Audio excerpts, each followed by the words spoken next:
সরকারি চাকরি সংশোধন অধ্যাদেশ 2025 বাতিলের দাবিতে সরকারকে 48 ঘন্টার আলটিমেটাম দিয়েছেন আন্দোলনরত সরকারি কর্মকর্তা কর্মচারী নেতারা। এই সময়ের মধ্যে দাবি আদায় না হলে 22 জুন থেকে অর্থ মন্ত্রণালয়ে ব্লকেট কর্মসূচি পালন করবেন বলে ঘোষণা দিয়েছেন তারা। টানা পঞ্চম দিনের মতো আন্দোলন করছেন সচিবালয়ের কর্মকর্তা কর্মচারীরা। সরকারি চাকরি অধ্যাদেশ 2025 বাতিলের দাবিতে তাদের এই আন্দোলন। বৃহস্পতিবার সকাল থেকে সচিবালয়ের সামনে তারা এই বিক্ষোভ করছেন।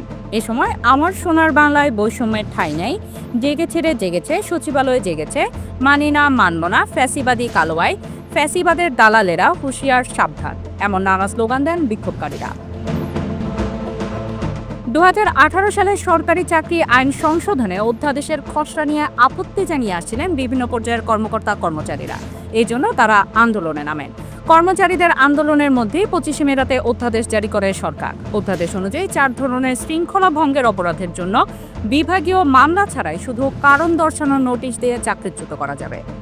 আন্দোলনরত কর্মচারীরা এই অধ্যাদেশকে সংবিধানের সঙ্গে সাংঘর্ষিক আখ্যায়িত করে তা প্রত্যাহারের দাবি জানান। তারা বলে, বিদ্যমান আইন অনুযায়ী কোনো কর্মচারীর অনিয়মের বিরুদ্ধে ব্যবস্থা নিতে গেলে অন্তত 7 থেকে 8টি ধাপ পার করতে হয়। ফলে বেশিরভাগ ক্ষেত্রে সংশ্লিষ্টদের বিরুদ্ধে কড়া পদক্ষেপ নেওয়ার আগে বিভিন্ন তদবিরে শাস্তি নিশ্চিত করা কঠিন হয়ে পড়ে।